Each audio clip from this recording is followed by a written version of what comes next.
Autobiography of Anthony Trollope, The Way We Live Now, and The Prime Minister. Conclusion.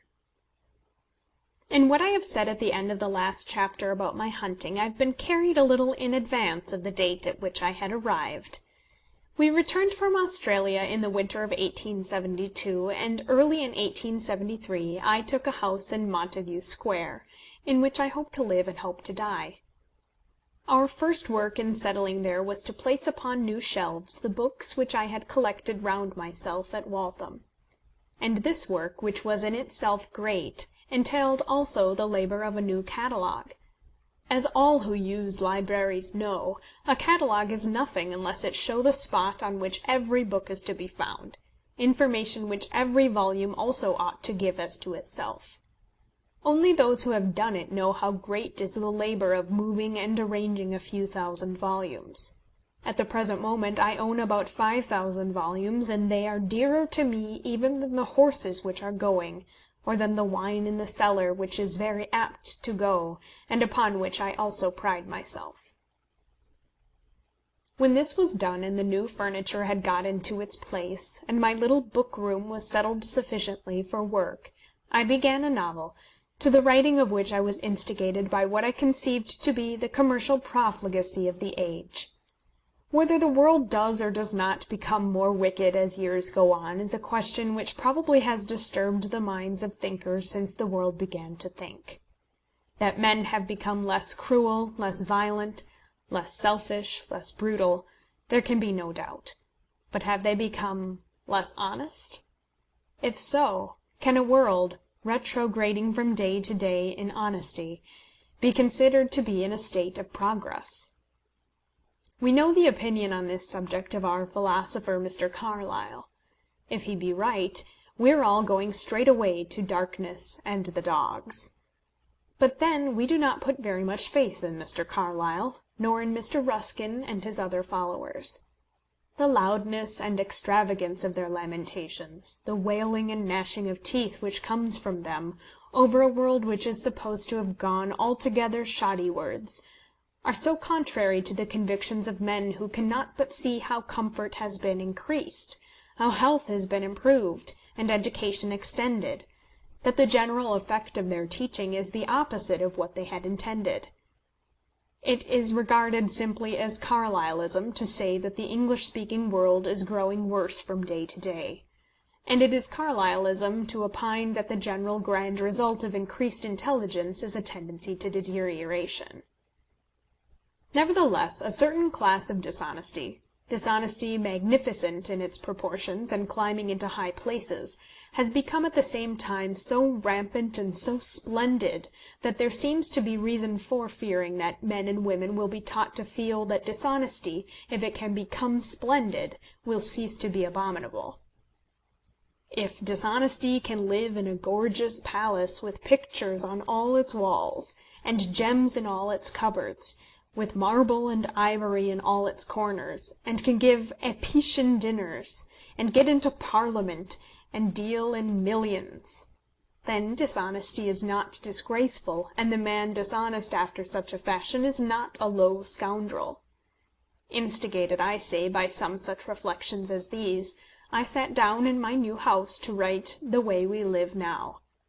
And as I had ventured to take the whip of the satirist into my hand, I went beyond the iniquities of the great speculator who robs everybody, and made an onslaught also on other vices, on the intrigues of girls who want to get married, on the luxury of young men who prefer to remain single, and on the puffing propensities of authors who desire to cheat the public into buying their volumes.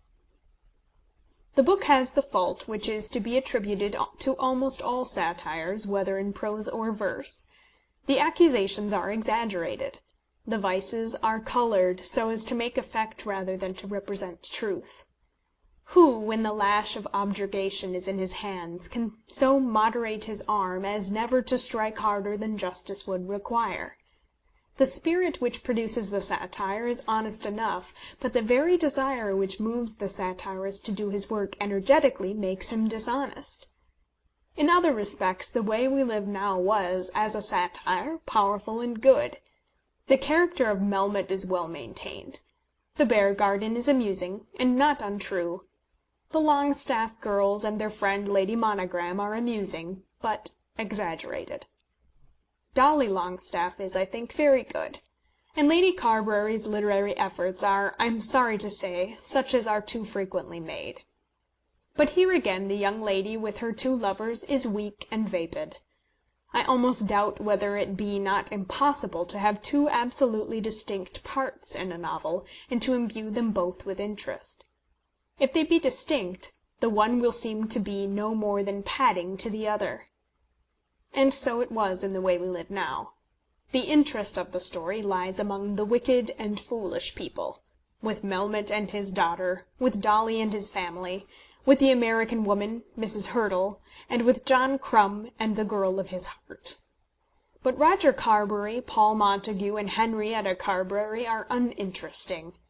Upon the whole, I by no means look upon the book as one of my failures, nor was it taken as a failure by the public or the press. While I was writing The Way We Live Now, I was called upon by the proprietors of the Graphic for a Christmas story. I feel with regard to literature somewhat as I suppose an upholsterer and undertaker feels when he is called upon to supply a funeral. He has to supply it, however distasteful it may be. It is his business, and he will starve if he neglects it. So have I felt that, when anything in the shape of a novel was required, I was bound to produce it. Nothing can be more distasteful to me than to have to give a relish of Christmas to what I write. I feel the humbug implied by the nature of the order. A Christmas story, in the proper sense, should be the ebullition of some mind anxious to instil others with a desire for Christmas religious thought, or Christmas festivities, or, better still, with Christmas charity. Such was the case with Dickens when he wrote his two first Christmas stories.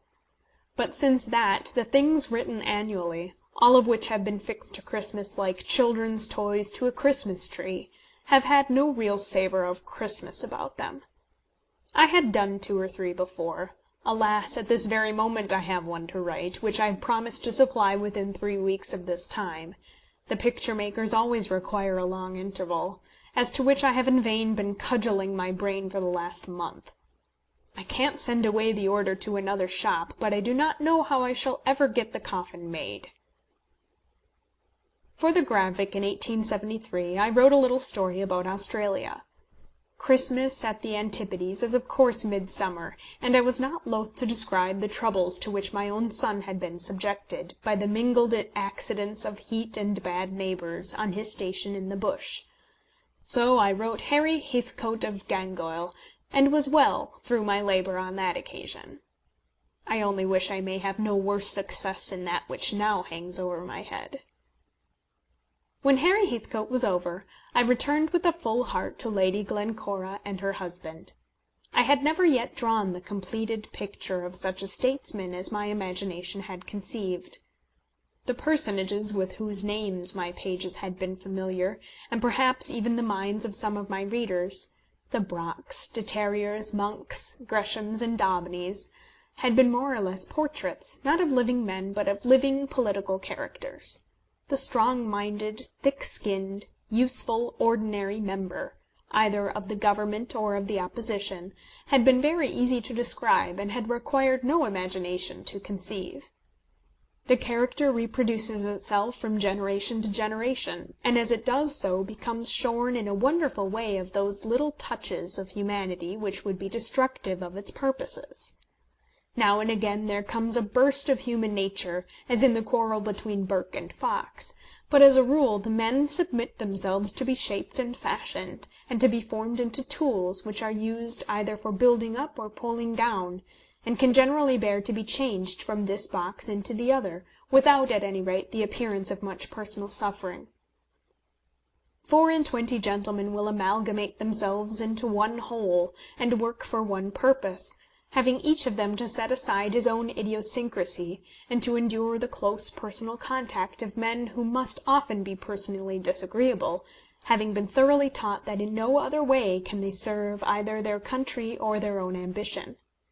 These are the men who are publicly useful, and whom the necessities of the age supply, as to whom I have never ceased to wonder that stones of such strong calibre should be so quickly worn down to the shape and smoothness of rounded pebbles.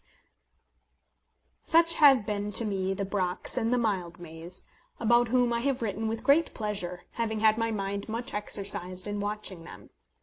But had I also conceived the character of a statesman of a different nature, of a man who should be in something perhaps superior, but in very much inferior, to these men, of one who could not become a pebble, having too strong an identity of his own, to rid oneself of fine scruples, to fall into the traditions of a party, to feel the need of subservience, not only in acting but also even in thinking, to be able to be a bit, and at first only a very little bit, these are the necessities of the growing statesman. The time may come, the glorious time, when some great self-action shall be possible, and shall be even demanded, as when Peel gave up the Corn Laws. But the rising man, as he puts on his harness, should not allow himself to dream of this. To become a good, round, smooth, hard, useful pebble is his duty, and to achieve this he must harden his skin and swallow his scruples. But every now and again we see the attempt, made by men who cannot get their skins to be hard, who after a little while generally fall out of the ranks. The statesman of whom I was thinking, of whom I had long thought, was one who did not fall out of the ranks, even though his skin would not become hard. He should have rank and intellect and parliamentary habits, by which to bind him to the service of his country, and he should also have unblemished, unextinguishable, inexhaustible love of country. That virtue I attribute to our statesmen generally. They who are without it are, I think, mean indeed. This man should have it as the ruling principle of his life, and it should so rule him that all other things should be made to give way to it. But he should be scrupulous, and being scrupulous, weak. When called to the highest place in the council of his sovereign, he should feel with true modesty his own insufficiency, but not the less should the greed of power grow upon him when he had once allowed himself to taste and enjoy it. Such was the character I endeavoured to depict in describing the triumph, the troubles, and the failure of my Prime Minister. And I think that I have succeeded. What the public may think, or what the press may say, I do not yet know, the work having as yet run but half its course. Footnote. Writing this note in 1878, after a lapse of nearly 3 years, I am obliged to say that as regards the public, the Prime Minister was a failure. It was worse spoken of by the press than any novel I had written. It was specially hurt by a criticism on it in the Spectator. The critic who wrote the article I know to be a good critic, inclined to be more than fair to me, but in this case I could not agree with him, so much do I love the man whose character I had endeavoured to portray. That the man's character should be understood as I understand it, or that of his wife's, the delineation of which has also been a matter of much happy care to me, I have no right to expect, seeing that the operation of describing has not been confined to one novel, which might perhaps be read through by the majority of those who commenced it. It has been carried on through 3 or 4, each of which will be forgotten even by the most zealous reader almost as soon as read. In the Prime Minister, my Prime Minister will not allow his wife to take office among, or even over, those ladies who are attached by office to the Queen's Court. I should not choose, he says to her, that my wife should have any duties unconnected with our joint family and home. Who will remember, in reading those words, that in a former story, published some years before, he tells his wife, when she has twitted him with his willingness to clean the Premier's shoes, that he would even allow her to clean them if it were for the good of the country? And yet it is by such details as these that I have, for many years past, been manufacturing within my own mind the characters of the man and his wife. I think that Plantagenet Palliser, Duke of Omnium, is a perfect gentleman. If he be not, then am I unable to describe a gentleman. She is by no means a perfect lady, but if she be not all over a woman, then I am not able to describe a woman. I do not think it probable that my name will remain among those who in the next century will be known as the writers of English prose fiction, but if it does, that permanence of success will probably rest on the character of Plantagenet Palliser, Lady Glencora, and the Reverend Mr. Crawley. I have now come to the end of that long series of books written by myself, with which the public is already acquainted. Of those which I may hereafter be able to add to them I cannot speak, though I have an idea that I shall even yet once more have recourse to my political hero as the mainstay of another story. When The Prime Minister was finished, I at once began another novel, which is now completed in 3 volumes, and which is called Is He Popenjoy? There are 2 Popenjoys in the book, one succeeding to the title held by the other, but as they are both babies, and do not in the course of the story progress beyond babyhood, the future readers, should the tale ever be published, will not be much interested in them. Nevertheless, the story as a story is not, I think, amiss. Since that, I have written still another 3-volume novel, to which, very much in opposition to my publisher, I have given the name The American Senator. The American Senator and Popenjoy have appeared, each with fair success. Neither of them has encountered that reproach which, in regard to the Prime Minister, seemed to tell me that my work as a novelist should be brought to a close. And yet I feel assured that they are very inferior to the Prime Minister. It is to appear in Temple Bar, and is to commence its appearance on the 1st of the next month. Such being its circumstances, I do not know that I can say anything else about it here. And so I end the record of my literary performances, which I think are more in amount than the works of any other living English author. If any English authors not living have written more, as may probably have been the case, I do not know who they are. I find that, taking the books which have appeared under our names, I have published much more than twice as much as Carlyle. I have also published considerably more than Voltaire, even including his letters. We are told that Varro, at the age of 80, had written 480 volumes, and that he went on writing for 8 years longer. I wish I knew what was the length of Varro's volumes. I comfort myself by reflecting that the amount of manuscript described as a book in Varro's time was not much. Varro too is dead, and Voltaire, whereas I am still living, and may add to the pile. The following is a list of the books I have written, with the dates of publication and the sums I have received for them. The dates given are the years in which the works were published as a whole, most of them having appeared before in some serial form. Names of works, date of publication, total sum received. The Macdermots of Ballycloran, 1847, 4869. The Kellys and the O'Kellys, 1848, 123, 19, 5. La Vendée, 1850, 20, 0, 0. The Warden, 1855, 727, 11, 3. Barchester Towers, 1857. The Three Clerks, 1858, 250, 0, 0. Dr. Thorne, 1858, 400, 0, 0. The West Indies and the Spanish Main, 1859, 250, 0, 0. The Bertrams, 1859, 400, 0, 0. Carried forward, 2219, 16, 17. Names of works, date of publication, total sums received. Brought forward, 2219, 16, 17.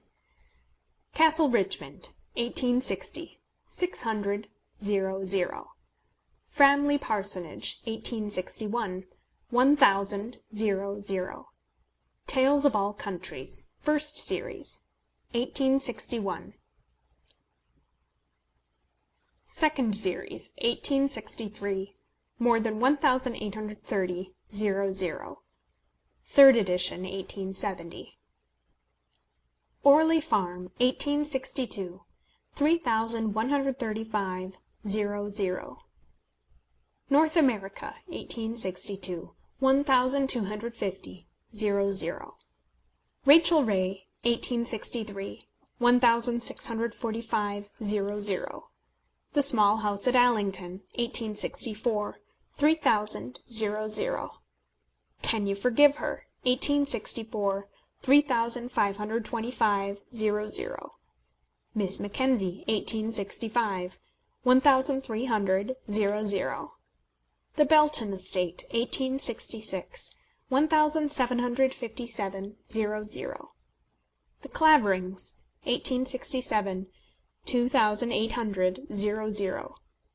The Last Chronicle of Barset, 1867, 3000, 00.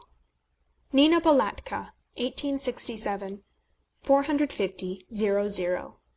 Linda Tressel, 1868, 450, 00.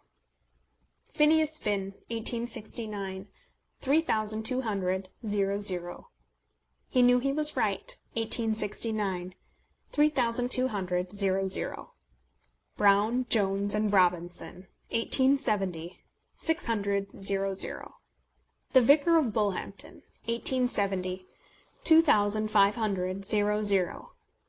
An Editor's Tales, 1870, 378, 00. Caesar, Ancient Classics, 1870, 000. Footnote. This was given by me as a present to my friend John Blackwood.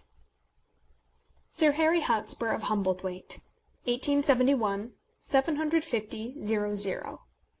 Ralph the Heir, 1871, 2500, 00. The Golden Lion of Grandpere, 1872, 550, 00. The Eustace Diamonds, 1873, 2500, 00. Australia and New Zealand, 1873, 1300, 00. Phineas Redux, 1874, 2500, 00. Harry Heathcote of Gangoil, 1874, 450, 00. Carry Forward, 48,389, 17/5. Names of works, date of publication, total sum received. Brought forward, 48,389, 17/5. Lady Anna, 1874, 1200, 00. The Way We Live Now, 1875, 3000, 00. The Prime Minister, 1876, 2500, 00.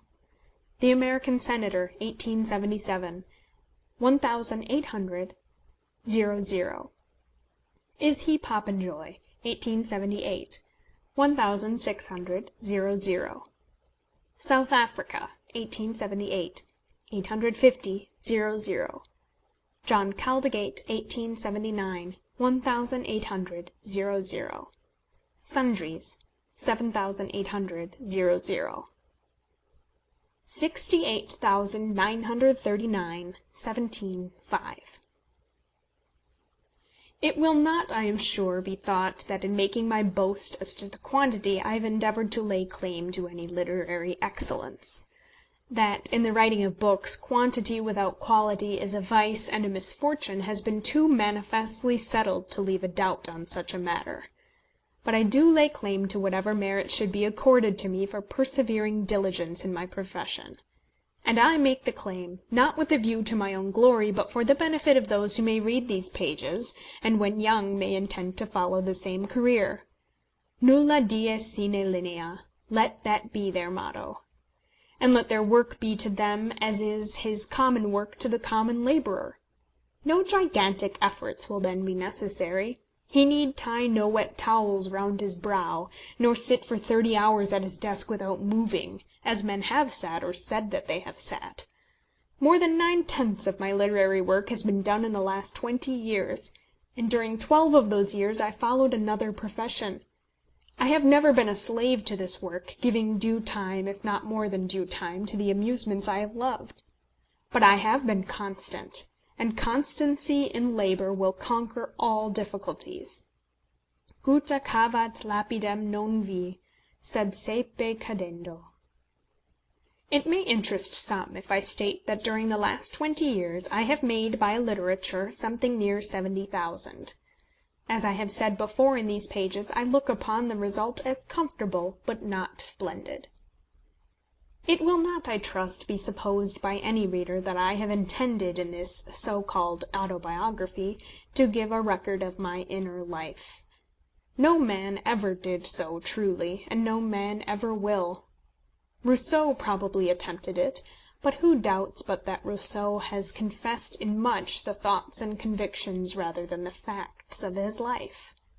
If the rustle of a woman's petticoat has ever stirred my blood, if a cup of wine has been a joy to me, if I have thought tobacco at midnight in pleasant company to be one of the elements of an earthly paradise, if now and again I have somewhat recklessly fluttered a 5-note over a card-table, of what matter is that to any reader? I have betrayed no woman. Wine has brought me to no sorrow. It has been the companionship of smoking that I have loved rather than the habit. I have never desired to win money, and I have lost none. To enjoy the excitement of pleasure, but to be free from its vices and ill effects, to have the sweet and leave the bitter untasted, that has been my study. The preachers tell us that this is impossible. It seems to me that hitherto I have succeeded fairly well. I will not say that I have never scorched a finger, but I carry no ugly wounds. For what remains to me of life, I trust for my happiness still chiefly to my work, hoping that when the power of work be over with me, God may be pleased to take me from a world in which, according to my view, there can be no joy. Secondly, to the love of those who love me, and then to my books. That I can read and be happy while I am reading is a great blessing. Could I remember, as some men do, what I read, I should have been able to call myself an educated man, but that power I have never possessed. Something is always left, something dim and inaccurate, but still something sufficient to preserve the taste for more. I am inclined to think that it is so with most readers. Of late years, putting aside the Latin classics, I found my greatest pleasure in our old English dramatists, not from any excessive love of their work, which often irritates me by its want of truth to nature, even while it shames me by its language, but from curiosity in searching their plots and examining their character. If I live a few years longer, I shall, I think, leave in my copies of these dramatists, down to the close of James I, written criticisms on every play. No one who has not looked closely into it knows how many there are. Now I stretch out my hand, and from the further shore I bid adieu to all who have cared to read any among the many words that I have written.